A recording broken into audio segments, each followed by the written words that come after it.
In June of 1987, on a windless afternoon in Gray County, Kansas, the steel blades of a 1926 air motor windmill turned slow enough to count by eye 1, 2, 3, as if time itself had thickened over the dry pasture beneath it. Walter Hensley stood at the base, one hand resting on a rusted ladder rung, the other holding a pipe wrench worn smooth at the grip. The well beneath that tower had not gone dry in 61 years. Not once. Not during the drought of 1954. Not during the heat wave of 1976. And now, in a year when surrounding farms were already hauling water in plastic tanks, Walter was tightening bolts no one else believed mattered anymore. Across the fence line, a pickup door slammed. Calvin re-stepped out, sunglasses, pressed jeans, new boots that had never seen mud. He ran a modern irrigation company out of Dodge City, pivot systems, submersible pumps, deep-bore rigs that could pull water from 300 feet without a whisper of wind. He leaned on the fence and watched the windmill spin like an old man remembering how to walk. "You still messing with that antique?" Calvin called. Walter didn't look up. "Morning, Calvin." "It's afternoon," Calvin said, grinning. "And that thing's scrap. You know that, right?" Walter tightened the bolt, checked it twice, then finally turned. "Still pulling," he said. Calvin laughed. Not loud at first, just enough to carry. "Yeah? At what?" 5 gallons a minute. "My systems do 800. Walter nodded like he'd heard it before, because he had, for 12 years now. Let me tell you about Walter Hensley. He was 74 that summer.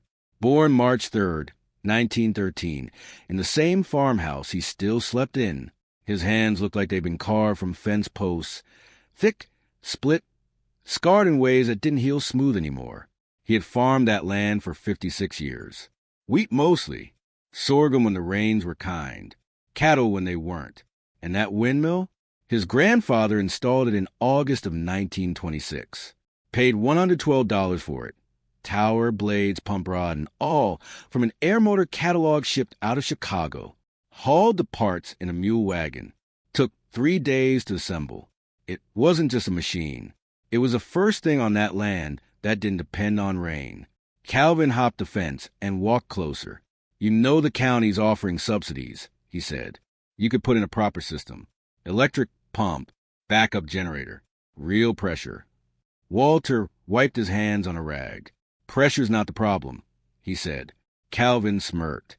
"No, your problem is thinking that thing's going to save you." Walter looked up at the blades turning against an empty sky.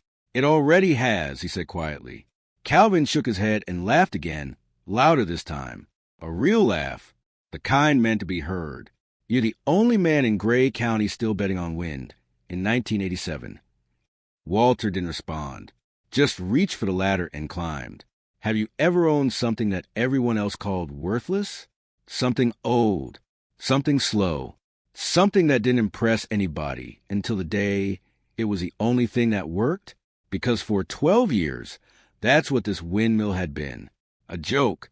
At the co-op in Cimarron, men would sip coffee and talk about yields, equipment loans, diesel prices, and then someone would mention Walter. "Still got that wind toy spinning?" "Yeah," another would say. "Probably thinks it's 1930. Laughter. Every time.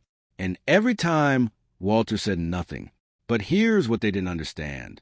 Let me tell you about that well. It wasn't deep by modern standards, just 68 feet to water, but it tapped into a narrow sand and gravel aquifer that sat beneath a clay cap, sealed, protected, recharged slowly over decades. Most modern wells drilled past it. Too shallow, too unpredictable, not worth the risk. But Walter's grandfather had found it by instinct, by watching grass stay green a week longer in August, by digging test holes with shovel. That windmill didn't just pull water. It sipped it. Slow, steady, constant. Calvin looked up at Walter, tightening the gearbox. "You're wasting your time," he said. "When this drought hits full, you'll be the first one knocking on my door." Walter climbed down. "We'll see," he said. Calvin opened his mouth to answer, but stopped because the wind shifted, just slightly. The blades caught it, and the windmill began to turn faster. Not much, but enough to change the sound. A low creak turned into a steady rhythm. Walter listened. Calvin didn't. He was already walking back to his truck. And neither of them noticed what was happening underground. By August of 1987, Gray County had stopped pretending it wasn't a drought. Rainfall for the year sat at 4.2 inches, less than half the seasonal average. Topsoil cracked in long, jagged lines that could swallow the toe of a boot. Ponds turned to mud, then to dust. And one by one, the deep wells began to falter, not fail all at once, just hesitate. A pump that used to run steady would sputter, lose pressure, recover, then do it again. Farmers called technicians, checked wiring, replaced motors. The problem wasn't the machines. It was the water. Calvin Reese noticed it first in his service logs. July 18th, pressure drop, Finley Farm. July 26th, intermittent failure, Donnelly property. August 2nd, full shutdown, Briggs irrigation line. At first, he blamed installation errors, then depth, then overuse. But by mid-August, he knew the Ogallala Aquifer, what everyone thought was endless, was pulling back. Not everywhere, but here, in this stretch of western Kansas, it was dropping faster than expected. Pumps that relied on consistent water columns were suddenly sucking air. Calvin stood in a field one morning, watching a $42,000 pivot system sit silent under a white sky. No wind, no water, just heat. He ran a hand through his hair and muttered, "This isn't happening." But it was. Let me tell you about modern irrigation. It's built on volume, depth, force. Electric pumps drive water up through steel casings at high pressure, feeding systems that can water hundreds of acres in a day. It's efficient when the water is there. But here's the part most people don't think about. Those systems don't like inconsistency. If the water table drops even a few feet below the pump intake, the entire system destabilizes. Pressure drops. Motors strain. Air enters the line.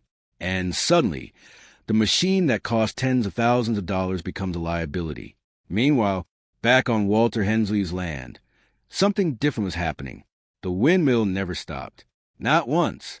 Even on still days, the Kansas plains always carried just enough movement to turn those blades, slowly, quietly, constantly.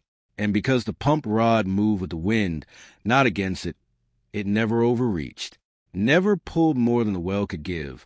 It matched the land. Calvin drove out there on August 21st. He didn't announce himself this time. Just parked, walked. The pasture looked the same as it always had. Dry, brown, unimpressive, except for one thing. A stock tank. Full, not overflowing, not rushing, just full. Calvin stared at it, then looked at the windmill. Turning, steady, he found Walter sitting on a wooden stool, sharpening a blade. "You hauling water?" Calvin asked. Walter didn't look up. "No." Calvin stepped closer. "Then how?" Walter nodded toward the tower. Calvin laughed again, but this time it was thinner. "No way," he said. "Not enough output." Walter kept sharpening. "Depend what you need," he said. Calvin crouched by the tank, touched the water. "Cool. Real. Have you ever known you were right when everyone in the room said you were wrong?"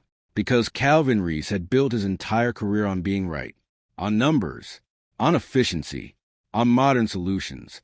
And right now, he didn't understand what he was looking at. "This won't scale," he said finally.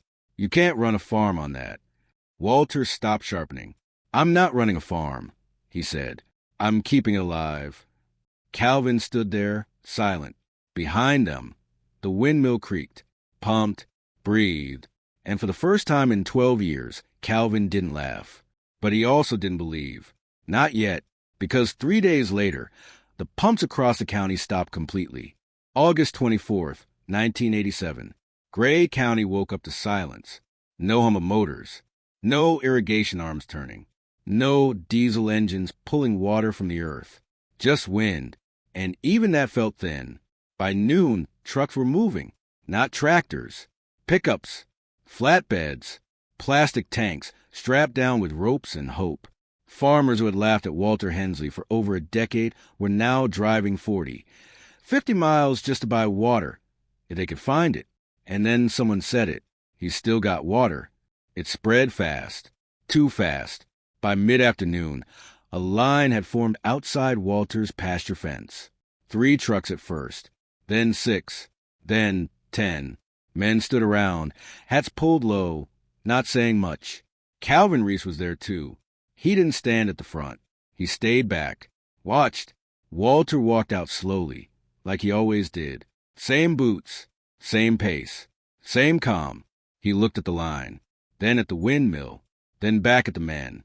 No anger, no pride, just understanding. One of the farmers stepped forward. "Walter," he said, voice rough, "we need water." Walter nodded once.